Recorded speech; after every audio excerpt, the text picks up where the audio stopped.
So, it's just a sort of very practical thing. I'm a sci-fi geek, always have been. Like I can't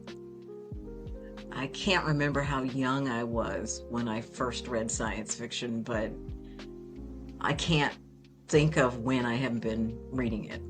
In any case, at some point I got my hands on Octavia Butler's Kindred. And, I was growing up in the backwoods of South Carolina, so I just hadn't ever read anything in science fiction, which was pretty much all I read, that didn't have a white male protagonist. So Kindred, it kind of blew the top of my head off. That's the best way to put it. Um, and Dana, it's been a while since I've read it.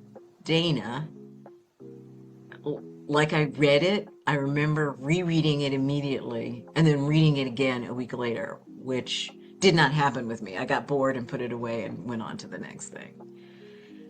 Um, the fact that Dana existed, that she was the hero of that story, that she was the hero whose objective was to save her own life, that made me like I had this sort of moment where I was like, you've been blind to the fact that you don't exist in the stories that you love.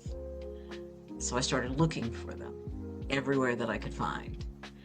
And that led me to start looking at plays because I was watching television and the Sidney Poitier version of A Raisin in the Sun came on, and I think it was my mother who said, that was a play, and I didn't even know my mother knew anything about plays.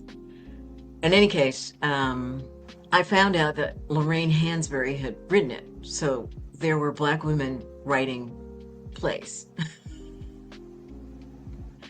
Anyway, again, I just say, backwoods, South Carolina. Those are the kinds of, those two women made me start thinking about plays and acting and writing. And those two things set me on the path. Kindred and A Raisin in the Sun set me on a path to eventually become Toni, the actor and writer.